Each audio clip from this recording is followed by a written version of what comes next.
Hi, my name's Adam. I'm a third year sociology student. I'm 22 and I'm a sex worker. Hi, my name's Tess. I'm 20. I'm a fourth year sociology and criminology student and I'm a sex worker. Thousands of explicit images of Irish women and children have been leaked online.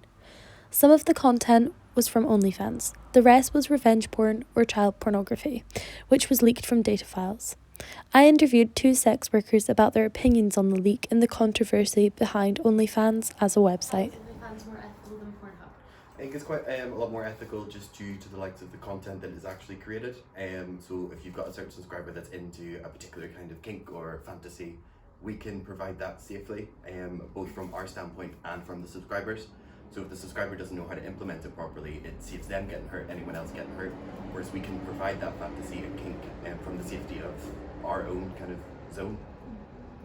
I think also with big companies like Pornhub and different porn websites, anything can get posted on them. There's not the limitation or restrictions that is with other websites like OnlyFans, where it has to be the poster and you have to have model release forms if you're filming with anyone else.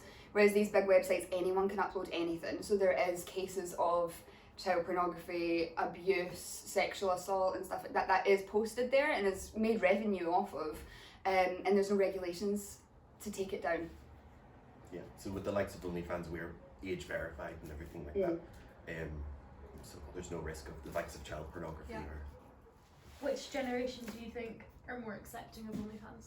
I definitely think the younger generation are far more accepting.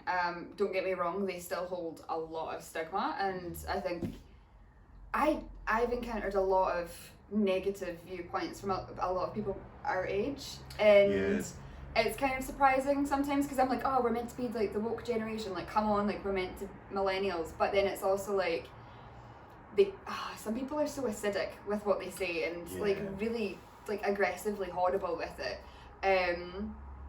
Whereas I have encountered a couple of older people that have been really accepting and really liberal about it, just like it's your life, like just live it. So it's quite hard, but I'd say in general the younger generation are probably more accepting because they are more aware of our generation can be a lot more vicious about it. Yeah. They can really cut in. But I've seen a couple of people from like the older generation even running on OnlyFans. I came across a couple of profiles. Yeah.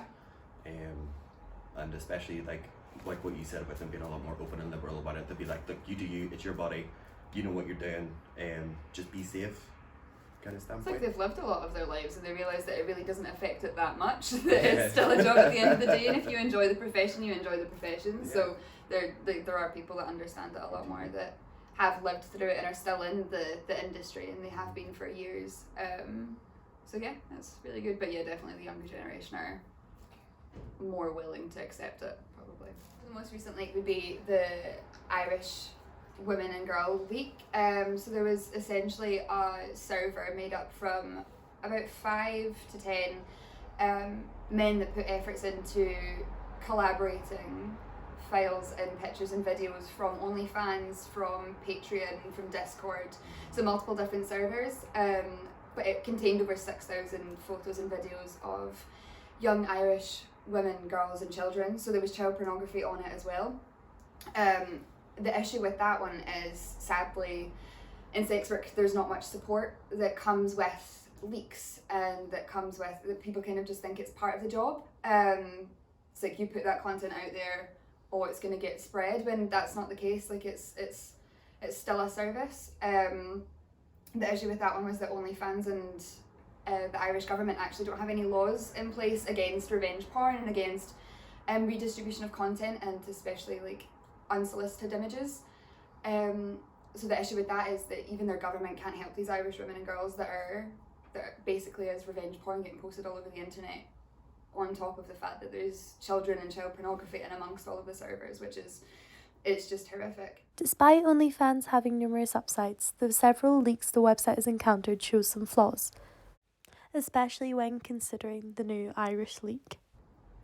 I think it's really frustrating when obviously this went viral and there was a lot of attention brought to it, and although there was mass efforts from a lot of people signing petitions and really advocating for the government to make a change, it still comes down to the fact that there's still thousands of people saying, oh well, they're taking this content, they're putting it out there, they're kind of asking for it, when in reality, like, it's still a business, it's still a service, and like, just because someone's paid to view this or paid to like acquire this content doesn't mean that they have the right to distribute it.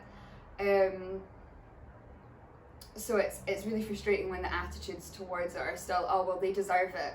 It's not, like, it's as if we were asking for it, when really it's actually just a business and people are taking this content illegally because it is against the terms and conditions. This is like copyrighted content that people are taking and redistributing, which is really frustrating when it's just kind of viewed as part of the job. Ireland have no law on revenge porn, making some of the leak harder to control than others. As for OnlyFans, despite having laws and copyright in place, this can be very hard to implement, putting thousands of women and men at risk. This is Denny Addison on behalf of Stirling Today.